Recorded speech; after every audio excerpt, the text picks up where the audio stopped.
السلام علیکم ورحمۃ اللہ وبرکاتہ۔ الحمد للہ کفا وسلام علی عبادہ الذین اصطفى، اما بعد، قال اللہ تبارک وتعالی فی القرآن المجید والفرقان الحمید، اعوذ باللہ من الشیطان الرجیم، بسم اللہ الرحمن الرحیم، لقد من اللہ علی المؤمنین اذ بعث فیہم رسولا، صدق اللہ مولانا العظیم وصدق رسولہ النبی النبی الکریم، ونحن على ذلك لمن الشاهدين والشاكرين والحمد لله رب العالمين۔ وقال الله تعالى في شأن حبيبه الكريم، إن الله وملائكته يصلون على النبي يا أيها الذين آمنوا صلوا عليه وسلموا تسليما، اللهم صل على سيدنا محمد وعلى آله وصحبه أفضل صلواتك وعدد معلوماتك وبارك وسلم۔ محترم المقام عالم جلیل حضرت علامہ مولانا مفتی حافظ محمد خالد نقشبندی جدید قادری صاحب قبلہ، کامل جامع نظامیہ امام و خطیب مسجد ہادہ، اور مولانا مولوی حافظ فیصل نقشبندی قادری صاحب، بزرگان ملت، نوجوان ساتھیوں، پیارے بچوں، گھروں میں بیٹھ کر سننے والی پردہ نشین اسلامی معنی اور بہنیں، دیکھیے ہم سب کے لیے اللہ کا بڑا کرم ہے کہ اللہ نے آپ کو، ہم سب کو ایک کام کے لیے منتخب فرمایا، اور وہ کام اتنا بڑا کام ہے جس میں آپ اور ہم بیٹھے ہوئے ہیں۔ یہ اتنا بڑا عظیم کام ہے جس میں آپ اور ہم حضور علیہ السلام کا ذکر خیر کر رہے ہیں، حضور کا ذکر خیر سن رہے ہیں، حضور کی شان بیان کر رہے ہیں، حضور کی شان سن رہے ہیں۔ آپ نعت ہو تو آپ کو سمجھ میں آتا ہے نعت شریف، تو طرز میں حضور کی لہن میں، طرز میں لہن میں حضور کی شان بیان کی جاتی ہے۔ جو طرز سے ہٹ کر نثر میں ہو، تقریر میں ہو، یہ بھی حضور کی شان ہے، لہن میں جو ہو رہی ہے وہ بھی حضور کی شان ہے۔ اب نعت پاک ہوتی دماغی آباد میں وہ اشعار ہوں گی، شاعری ہوگی، لیکن چاہے وہ شاعری ہو یا بیان ہو، دونوں کا مقصد ایک ہی ہے، ذکر رسول، ذکر مصطفیٰ، میلاد مصطفیٰ۔ آپ کو معلوم ہے کتنے بڑے کام میں بیٹھے ہوئے ہیں، کتنے بڑے محلے میں کچھ لوگ اور کچھ بچے بیٹھے ہوئے ہیں، تو ایسی نہیں بیٹھے، اور کوئی اپنی مرضی سے بیٹھ بھی نہیں سکتا۔ اللہ تبارک و تعالی جس پر کرم کرنا چاہے تو اللہ تعالی اس کو اپنے نبی کے ذکر میں بٹھا دیتے ہیں۔ یہ کرم کی بات ہے اور یہ نصیب کی بات ہے، اور یہ وہ عظیم کام ہے، اور اس عظیم نعت پاک مصطفیٰ ذکر رسول، اس کے بارے میں محسن زکر شہزادہ فاروق اعظم شیخ الاسلام امام انوار اللہ فاروقی بانی جامع نظامیہ رحمۃ اللہ تعالی نے ارشاد فرماتے ہیں، نعت وہ ہے جس کا حضرت نے کیا خود ہے۔ یہاں پر نعت پاک پڑھی جا رہی ہے، سنی جا رہی ہے، سمجھ رہے کہ فلاں صاحب نے اعلان کر دیا تو انہوں مقرر کر دیے تو انہوں کرنے والے ہو گئے، نہیں، یہ وہ کام ہے اللہ تبارک و تعالیٰ کے رسول کریم علیہ السلام نے اس محفل کا اہتمام فرمایا۔ نعت وہ ہے جس کا حضرت نے کیا خود اہتمام، حق تعالیٰ نے لیا جملہ نبیوں سے یہ کام۔ سوچے تو بہت بڑے مشن پہ بیٹھے ہوئے آپ وہاں، بڑے حضرات بھی اور چھوٹے بھی، حق تعالیٰ نے دیا جملہ نبیوں سے یہ کام۔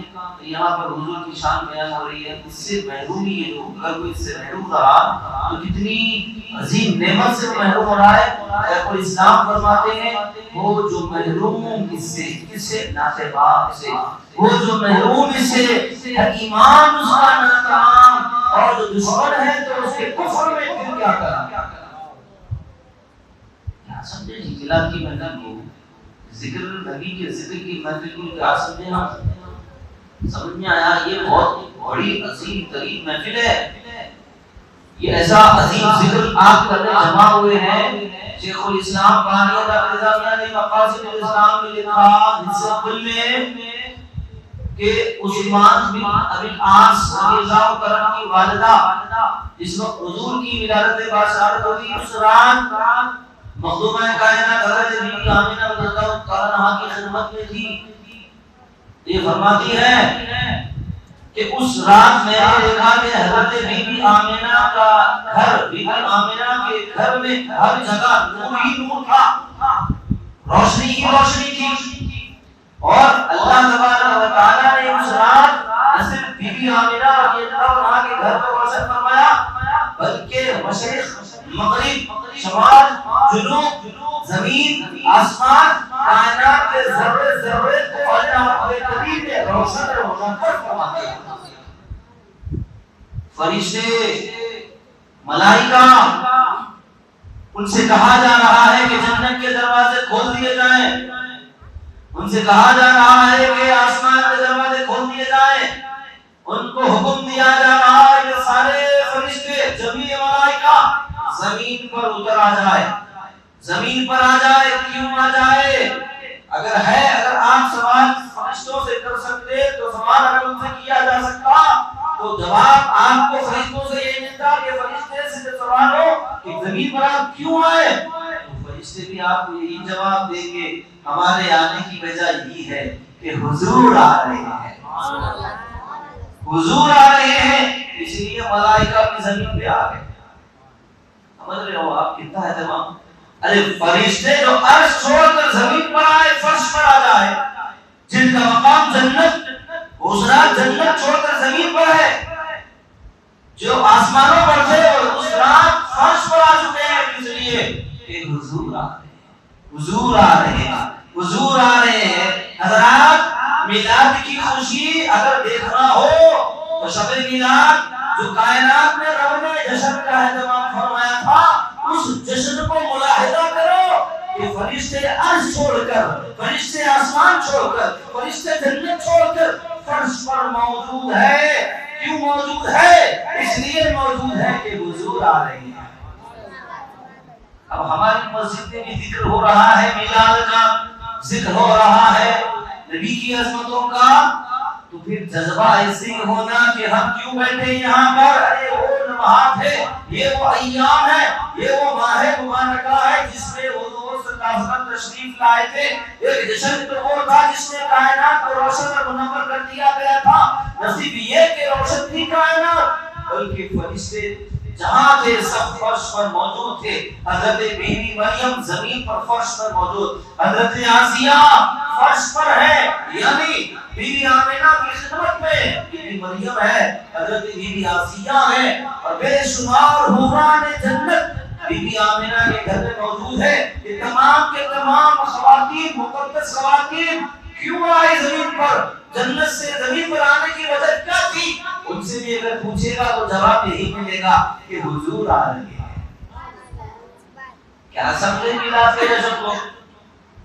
میلاد مصطفیٰ کا جشن بڑا مقدس اور بڑا اعلیٰ، اور حضور کی میلاد کوئی معمولی واقعہ نہیں، ایک کائنات کا عظیم ترین واقعہ ہے حضور کی میلاد.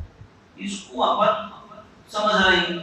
کچھ بچوں کو بٹھا دو، ایک صاحب کو بٹھا دو، اس کے بعد جو ہے نا بڑے اپنے اپنے کاموں میں مصروف ہو جائیں گے، کام اپنا ختم ہو گیا، ہمارے محلے میں بھی کام ہو جا رہا. یہ جشن ہے، یہ خوشی ہے.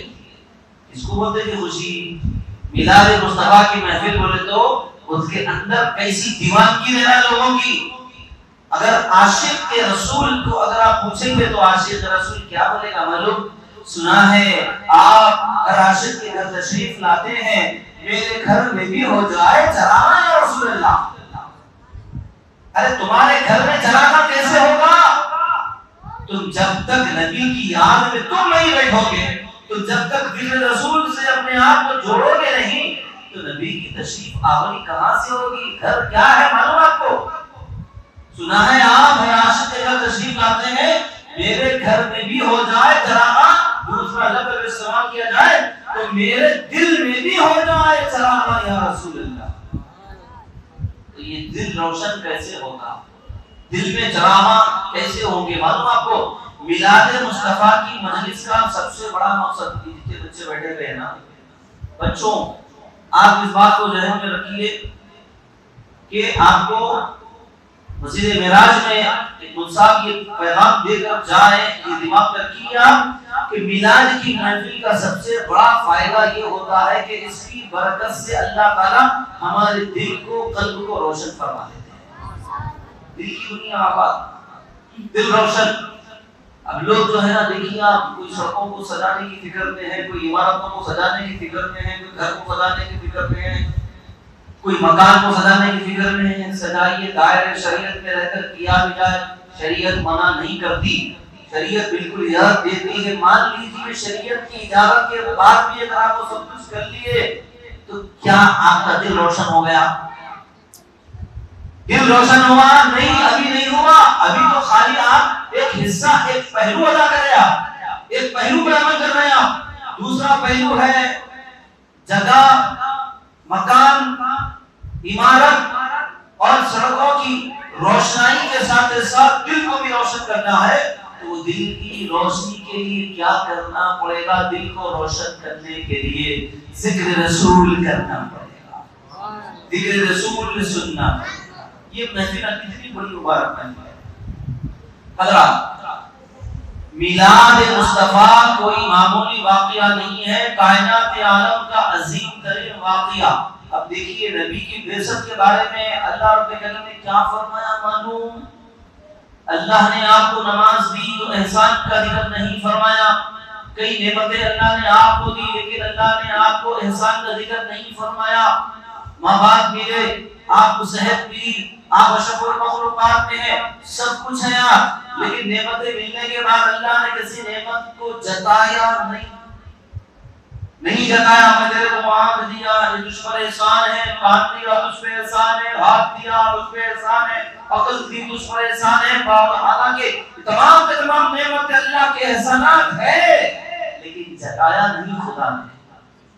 لیکن جب اپنے حبیب کی بات آئی تو اس وقت اللہ نے کیا فرمایا؟ لقد من اللہ علی المؤمنین اذ بعث فیہم رسولا۔ تحقیق کہ اللہ نے ایمان والوں پر احسان فرمایا ہے کہ انہی میں سے ایک عظیم رسول کو مبعوث فرمایا۔ نبی کی بعثت کو اللہ نے امت پر احسان قرار دیا، اور میلاد مصطفیٰ نہ ہوتی تو پھر بعثت مصطفیٰ بھی کہاں ہوتی؟ پتا کیا چلا؟ بعثت مصطفیٰ بھی امت پر احسان ہے اور میلاد مصطفیٰ بھی امت پر احسان ہے۔ حضرات محترم، احسان کس کا ہے؟ رب کا ہے۔ اب احسان جب ہو جائے کسی کا تو پھر اب احسان مندی کرنا چاہیے نہیں کرنا چاہیے؟ شکریہ ادا کرنا چاہیے نہیں کرنا چاہیے؟ شکریہ ادا کرنا چاہیے، احسان مندی کا مظاہرہ کرنا چاہیے۔ اب احسان مندی کیا ہے؟ نبی کی آمد، نبی کی بعثت، امت پر، آن پر، مجھ پر، تمام ساری ہوئے زمین والوں پر، کائنات کے ذرے ذرے پر جب رب کا انعام، رب کا احسان ہو چکا، آپ کی میری ہم سب کی ذمہ داری ہے کہ اب احسان مندی کا مظاہرہ کرتے ہوئے ہم نبی رحمت علیہ السلام کو، عظمتوں کو بیان کریں، حضور کی سیرت پاک کو بیان کریں، حضور کی سیرت پاک کو سنیں، حضور کی زندگی کو پڑھیں، حضور کی زندگی پر عمل کریں، حضور کی سنتوں کو سیکھیں، حضور کی سنتوں پر عمل کریں، حضور کی شان کو سنیں، سمجھیں اور اس کو بیان کرتے رہے۔ وَأَمَّا بِنِعْمَةِ رَبِّكَ فَحَدِّثْ، کہ نعمت، سب سے بڑی نعمت ہمارے لیے نبی کی میلاد ہے، سب سے بڑی نعمت امتی کے لیے نبی کی بعثت ہے۔ تو رب نے فرمایا تو اپنے رب کی نعمتوں کا خوب چرچا کرے۔ تو میلاد مصطفیٰ بھی نعمت، بعثت مصطفیٰ بھی نعمت، سیرت مصطفیٰ بھی نعمت۔ اب کام کیا ہے؟ شکریہ ادا کرنا ہے۔ تو شکر گزاری کا طریقہ یہی ہے کہ رسول پاک علیہ السلام سے سچی محبت کرے اور حضور کا کثرت سے ذکر کرے اور حضور کی سیرت پاک کو پڑھے، حضور کی سیرت پاک پر عمل کرے۔ ربیع الاول کا مہینہ ہم کو یہی پیغام دیتا ہے کہ آپ نبی کی میلاد کی محفل میں بیٹھے ہوئے ذکر کی برکت سے دل روشن ہو۔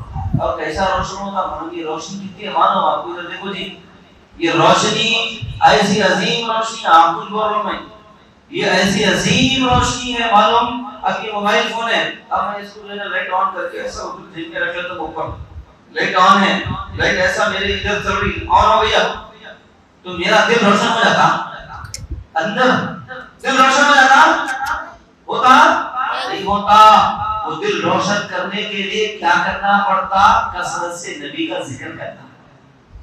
کیا کرنا؟ ذکر رسول، حضور کی عظمتوں کا چرچا اور حضور کی سیرت پر عمل کرنا، تو اس سے کیا ہوتا؟ دل روشن ہوتا۔ دل روشن کرنے کے لیے ضروری ہے، اور یاد رکھیے شیخ الاسلام فرماتے ہیں اے لوگوں، ایمان کو مضبوط کرنے کے لیے، ایمان کو دل میں داخل کرنے کے لیے ضروری ہے کہ کثرت سے نبی سے محبت کی جائے، اور محبت اس وقت تک حاصل نہیں ہو سکتی جب تک کہ کثرت سے نبی کا ذکر نہ کیا جائے۔ نبی کا ذکر کثرت سے کرنا چاہیے۔ اس لیے حدیث مبارکہ میں آیا ہے من احب شیئا اکثر ذکرہ، جس سے محبت ہوتی ہے آدمی اکثر اسی کا ذکر کرتا ہے۔ اب آپ کو محبت ہے بلکہ بیٹھے ہو تو کہیں کو بیٹھتے تھے؟ پیسے دے دیں گے مسجد والے 8 رہے کا پیسے کہیں کو بیٹھے؟ محبت رسول میں بیٹھے، زور سے بولیے ابھی سے محبت ہے اس واسطے بیٹھے نقصان جانے والے چلے گئے، کیا ان کو نہیں محبت؟ نہیں، ان کو بھی ہے محبت، لیکن تھوڑا سا اس وقت جو ہے نا کسی اور دوسری چیز کی محبت غالب ہے فی الحال، اس لیے ان کی ترجیح ادھر ہے۔ مجبوری ایک الگ شکل ہے، لیکن پھر بھی جو گنجائش ہونے کے باوجود بھی محفلوں سے اگر دور ہو جائے تو ان کے لیے یہی کہنا پڑے گا فی الحال ان کی محبت کا غلبہ کسی اور چیز میں ہے، اس لیے وہ چلے گئے۔ اب آپ پر محبت رسول غالب ہے، اسی لیے آپ اس محبت میں بیٹھ گئے۔ مبارک ہو آپ کو، آپ کا یہ بیٹھنا خالی نہیں جانے والا ہے۔ اب سنو، یہ بیٹھنے کے اوپر خوشخبری، آج ایک دن بیٹھے تو اتنی خوشخبری ملنے والی ہے، اب بچے 2-3 دن پھر اور 2-3 دن بیٹھ گئے تو پھر اور کتنا ملنے والا ہے، اس سے اندازہ کرو۔ حضور کی حدیث ہے المرء مع من احبہ، آدمی کا حشر و قیامت کے دن اسی کے ساتھ ہوگا دنیا میں جس سے محبت کرتا تھا۔ آپ کے لیے مبارک کہ آپ بیٹھے دنیا کے لیے نہیں، محبت رسول میں آج بیٹھے، آج بیٹھے محبت رسول میں، اللہ اس کے رسول کی بارگاہ میں بیٹھنا اگر منظور ہو جائے، مقبول ہو جائے، خدا کی قسم کل قیامت کے دن تمہارا حشر نبی کے قدموں میں ہوگا۔ اتنی بڑی بات ہے جی، کیا ہم سمجھے گا؟ ہم میراث کی محفل کو سمجھتے تو جاتے تھے، یہاں پہ چپک کے بیٹھتے تھے، یہاں سے اس کے قدم بھی نہیں اٹھتے تھے، میدان محشر میں اٹھنے والے نہیں یہ قدم اٹھتے، وہاں پر قدم وہاں پر بھی نہیں اٹھتے، کیوں؟ وہاں پر جب دوزخ سامنے ہے، جنت سامنے ہے، خدا کا قہر سامنے ہے، سب سامنے ہے، بکتا آنکھوں سے جب ہمت ہوتی نہیں ہوتی، جب خوف میں حیران ہے، پریشان ہے، کہاں جاتے جی؟ آپ میلاد کی محفل چھوڑ کے جانے والوں میں آپ سے دل سے میں عرض کر رہا ہوں، غصے سے نہیں عرض کر رہا ہوں، کہ آپ کو توجہ دلانے کے لیے عرض کر رہا ہوں کہ آج جس ذکر کو ہم چھوڑ رہے ہیں، اگنور کر رہے ہیں، نظر انداز کر رہے ہیں، فراموش کر رہے ہیں، کل کیا قیامت کے دن یہ ہمت کر پائیں گے، یہ جرأت کر پائیں گے؟ نہیں۔ سنو، اگر تم حضرت آدم علیہ السلام کی بارگاہ میں پہنچو تو حضرت آدم علیہ السلام یہی فرمائیں گے اذهبوا الى غیری، جاؤ اور کسی کے پاس۔ ابراہیم خلیل اللہ کے پاس میں جاؤ تو وہ بھی کہیں گے جاؤ اور کسی اور کے پاس۔ حضرت آدم سے لے کر حضرت عیسیٰ علیہ السلام تک سب کے پاس ساری خلقت پہنچے گی، سب کو ایک ہی جواب ملے گا، جاؤ کسی اور کے پاس۔ اور جب آئیں گے سارے گنہگار امتی حضور علیہ السلام کے پاس، تو سنو، میدان محشر میں اس امت کے شفیع کون ہوں گے، شافع یوم النشور کون ہے، اور اس وقت اس کی شفاعت کا سہارا ہم کو ملے گا، کہنا پڑے گا محمد رسول اللہ کی شفاعت کا ہم کو سہارا ہے۔ وہاں جانا پڑے گا حضور کے پاس۔ حضرات محترم، کیوں بھاگ رہے ہو حضرتوں سے؟ کیوں آپ اس کو کم سمجھ رہے ہو؟ اس کو کم مت سمجھو۔ میدان محشر کے مقصد، منعقد ہونے کے مقصد حشر کا میدان بھی ہوگا، تو اس کا ایک پہلو تو یہ ہے کہ حساب ہوگا، کتاب ہوگا، ترازو ہوگی، ہاں اعمال نامہ دیا جائے گا، کل صراط ہوگا، سب کچھ ہوگی۔ میرے بھائی آپ کو معلوم دوسرا حصہ کیا ہے؟ یہ تمام چیزیں برحق ہے، لیکن یہ تمام چیزوں کو منعقد کرنے کا مقصد ایک ہی ہے، صرف کیا ہے؟ صرف اتنا مقصد ہے انعقاد بزم محشر کا۔ صرف اتنا ہی مقصد ہے انعقاد مسجد محشر کا، تمہاری شان محبوبی دکھائی جانے والی ہے۔ حضور علیہ السلام کی عظمت وہاں ظاہر ہوگی اور سب آئیں گے حضور کے پاس، حضور کی شفاعت کا سہارا لے کر آئیں گے، حضور کی شفاعت سے بخشے جائیں گے۔ حضور کو بھی کبھی پل صراط پر، کبھی حوض کوثر پر، کبھی جو ہے میزان کے پاس، تو سرکار مدینہ صلی اللہ علیہ وسلم ایک ایک امتی کو سہارا دے رہے ہیں، ایک ایک امتی کو مغفرت کا سامان کر رہے ہیں۔ تو حضرات دنیا میں اگر نبی کی عظمتوں کو جس نے گلے لگایا، حشر کے میدان میں محمد رسول اللہ اس کو اپنے قریب رکھیں گے، اس کی شفاعت فرمائیں۔ عظمتوں کو سمجھو نبی کی، مشن کو سمجھو نبی کی۔ میلاد النبی صلی اللہ علیہ وسلم کے اندر جشن منانے کے مختلف طریقے ہیں، مختلف احوال ہیں۔ ایک حصہ تو یہ ہے کہ آپ نبی رحمت علیہ السلام کی میلاد کے واقعات کو بیان کریں، میلاد کے واقعات کو سنیں، نبی کی عظمتوں کو بیان کریں، نبی کی عظمتوں کو سنیں۔ دوسرا حصہ میلاد مصطفیٰ کے جشن کا یہ ہے کہ ربیع الاول کا مہینہ عہد جدید کا ہے، اب اس وعدے کو یاد کرنے یا تجدید وفا کا مہینہ ہے کہ نبی رحمت علیہ السلام کی سیرت پاک سے وابستگی کا مہینہ ہے، حضور کی زندگی سے جڑنے کا مہینہ ہے، حضور کے صبح و شام سے جڑنے کا مہینہ ہے، نبی کی سنتوں کے سیکھنے کا مہینہ ہے۔ تو جشن میلاد النبی صلی اللہ تعالی علیہ وسلم کا اہتمام کا سب سے بڑا مقصد اولین یہی ہوتا ہے۔ اس محفل کے برکت سے، اس محفل کے وسیلے سے علماء کرام آپ کے درمیان میں جہاں نبی کی عظمتوں کو بیان کرتے ہیں، وہاں پر شریعت محمدی کی اہمیت کو بتاتے ہیں، شریعت محمدی کی اہمیت کو بتاتے ہیں۔ لوگ وہ NRC CAA فلاں نکلا، وہ نکالے ریالی اتنی لمبی کاکا کے چلے گئے، ٹریک پر تک چلے گئے، کیا نعرے لگا رہے، شادی پوروں چلے گئے، وہاں جا کے ٹھہر کے نعرے لگا رہے، جان سے بڑھ کر ہماری شریعت، جان سے بڑھ کر ہماری شریعت، جان سے بڑھ کر شریعت، جان سے بڑھ کے شریعت ہے، خالی زبان میں ہے ہمارے، حقیقت میں اگر یہ چیز اگر دلوں میں اتر جائیں گے نا، ہمارے معاشرے کی پوری جو ہے نا بدامنی ختم ہو جانا، پورے اختلافات ختم ہو جانا، اور معاشرے کے اندر آپ پورا دیکھیں گے کہ امن قائم ہوگا۔ تو امن زندگی میں کیسے آئے گا؟ زندگیوں میں امن بغیر نبی کے اسوہ پر عمل کیے کہ نہیں آ سکتا۔ رسول اللہ کے طریقے پر چلنے سے ہی زندگی میں خوشحالی ہوگی، حضور کی سیرت پر عمل کرنے سے ہی زندگی میں خوشحالی ہوگی۔ حضرات محترم، تو حضور نے جو ہم کو شریعت عطا فرمائی ہے، یہ ہمارے لیے ایک دستور حیات ہے، ہمارے لیے دنیا اور آخرت میں کامیابی کا ذریعہ ہے۔ تو اس کی طرف ہم کو توجہ کرنے کی ضرورت ہے، اس کی اہمیت کو سمجھنے کی ضرورت ہے۔ حضرات محترم، میری گفتگو کے مختلف حصے ہیں، اصل میں پیغام دینا چاہتا ہوں، ایک تو عظمتوں کا حصہ بھی ہے، دوسرا عمل کا پہلو بھی ہے۔ تو اس لیے میری گفتگو میں کبھی عظمتوں کا ذکر ملے گا آپ کو، کبھی جو ہے نا عمل کا پہلو ملے گا۔ ایجاد ملت اسلامیہ دونوں بھی ہمارے لیے ضروری ہے، دونوں بھی ہمارے لیے لازم ہے، یہ دونوں حصے بھی ہمارے لیے اہم ترین ہے۔ کیوں؟ سید شیخ الاسلام بانی نظامی علیہ رحمۃ نے فرمایا ہے کہ لوگوں ہر چیز کے حاصل کرنے کی لیے ایک کنجی ہوتی ہے، اور حصول محبت کی کنجی کثرت سے نبی کا ذکر کرنا ہے۔ نبی کریم علیہ السلام کی محبت کے لیے کیا کرنا پڑے گا؟ کثرت سے حضور صلی اللہ علیہ وسلم کا ذکر کرنا پڑے گا۔ دیکھو، ذکر جتنا اپن شوق سے کریں گے، جتنا ادب سے کریں گے، اتنے ہی جو ہے نا اس کی برکتیں آتی ہیں، اتنی زیادہ برکتیں آپ کو ملتی ہوتا۔ محفل میں ذہن ادھر ادھر ہوتا، ہم نظر نگاہیں ادھر ادھر ہوتی، لیکن نہیں ہونا۔ ایک بزرگ کا واقعہ میں آپ کو سنا رہا ہوں محفل میلاد کے حوالے سے۔ حضرت شاہ عبدالرحیم محدث دہلوی رحمۃ اللہ تعالی علیہ، مشہور معروف محدث، ہندوستان کی سرزمین پر گزرے ہیں۔ یہ وہ خاندان ہے جن کے ذریعے سے اللہ نے علوم الحدیث کو ہندوستان میں پروان چڑھایا ہے۔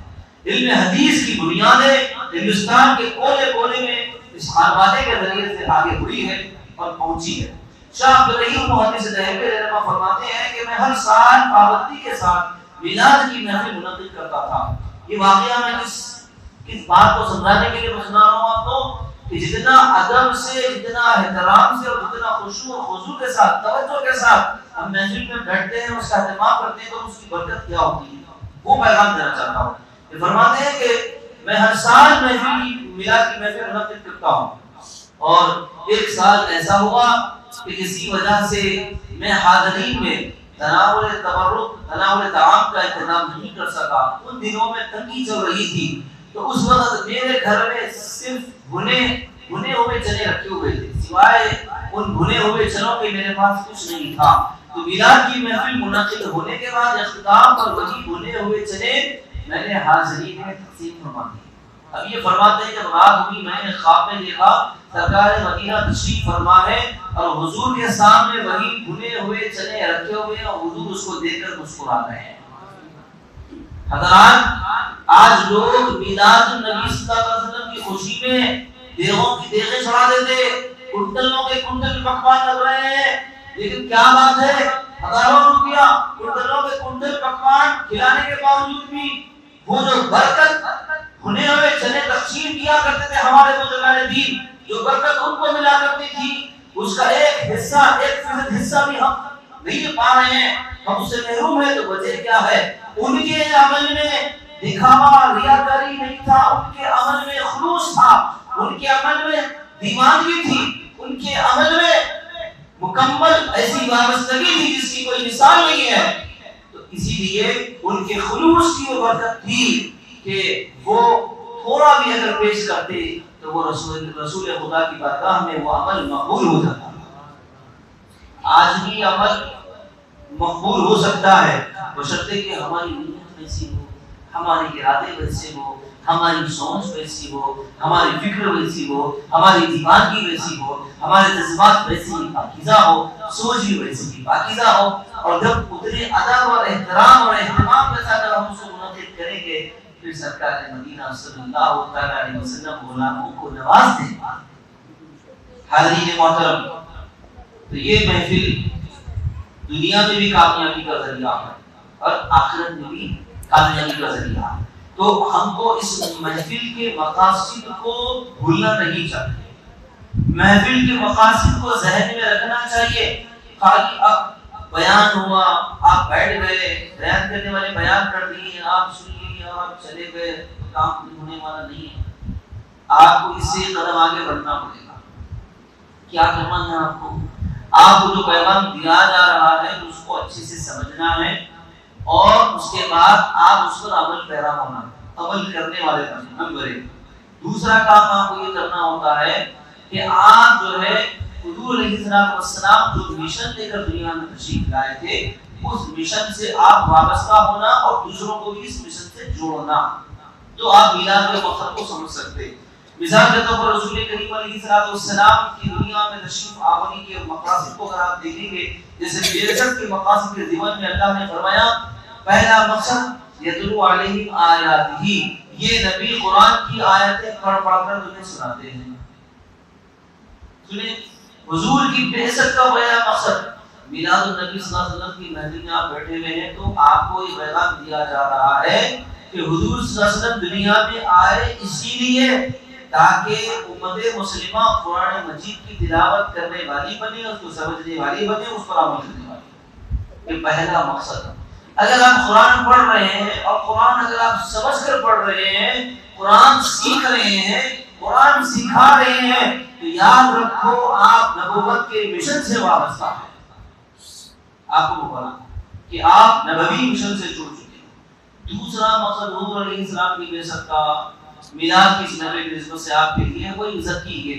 یہ نبی کیا کرتے ہیں؟ ہمارے دلوں کو پاک کرتے ہیں، نفسوں کو پاک کرتے ہیں، دلوں کو پاک کرتے ہیں۔ حضور کی بعثت کا دوسرا مقصد امت کا دل پاک ہو، نفس پاکیزہ ہو جائے، نفس کا تزکیہ ہو۔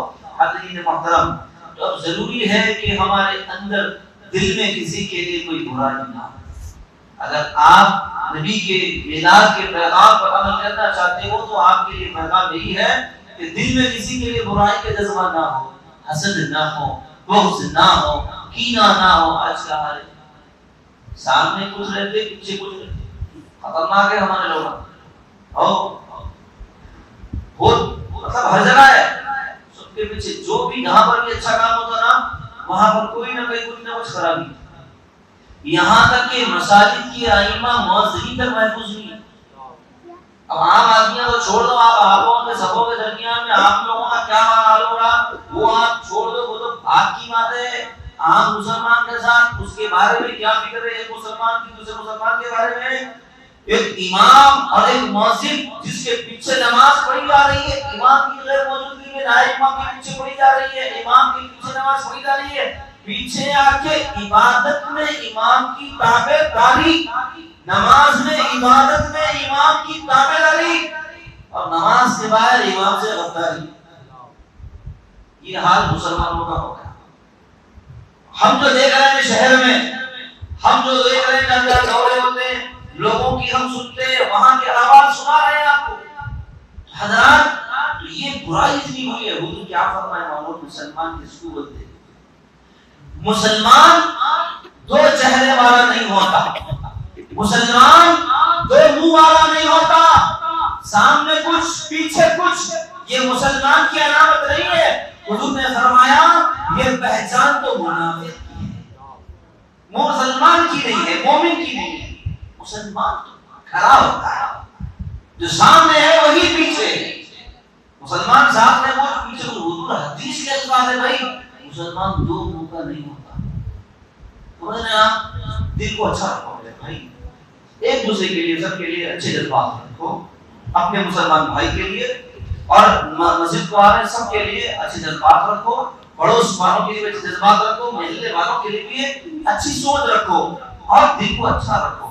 حسد کو آنے مت دو, بغض کو آنے مت دو. نبوت کا دوسرا مشن ہے حضور کیوں آئے دنیا میں, اس لیے آئے تاکہ امت کے دلوں کو پاک کرے. تم میلاد کی محفل کو ماننے والے تم اگر تم دل کو پاک نہیں کر رہے تو تم مانے کیا میلاد کے پیغام کو, تو میلاد کی محفل کو مانے کیا؟ ہم جشن منائیں گے, دھوم مچائیں گے, ارے کیا دھوم مچاتے ہیں, تمہارا دل پاک نہیں ہے, تمہارا دل صاف نہیں ہے, تم نبوت کے مشن کو سمجھے نہیں. تم لے لو گھنٹے ہاتھ میں لے لے پورے آنکھ کو ڈال لے لینا, پھرو تم پورا جانا کرتے پھرو, تمہارا دل اگر صاف نہیں ہے, تمہارا دل اگر روشن نہیں ہے تو تمہارا عمل کوئی نہیں تمہارے کام آنے والے نہیں ہے. سبق نبوت کی مشن کو چھوڑتے, حضور کے فرمان کو نظر انداز کرتے. نبی فرما رہے نا, نبی فرما رہے, حضور علیہ السلام فرمانے کے بعد بھی سوچ پھر دیکھی دیر کس بات کی لے رہی, کیا سوچ رہے ہیں. اگر کسی کے دل میں ذرہ برابر بھی کسی کے تعلق سے حسد, بغض, کینہ, کپٹ ہے تو فرمان مصطفیٰ ہے مسلمان دو چہرے والا نہیں ہوتا, وہ تو صاف دل والا ہوتا, پاک دل والا ہوتا, اور وہ ایک بھی بات کرتا ہے اور اچھی بات کرتا ہے تو حضور کے فرمان کے مطابق اپنے دلوں کو, اپنے ذہنوں کو, اپنی سوچ اور اپنی فکروں کو پاک کرتا. یہ ہے پیغام میلاد النبی صلی اللہ علیہ وسلم کا. وہ پوری چورستہ سج گیا, دل میں بھرا ہوا ہے, یہاں پوری گڑبڑی ادھر ہے تو کیا, یہاں اندھیرا ہے.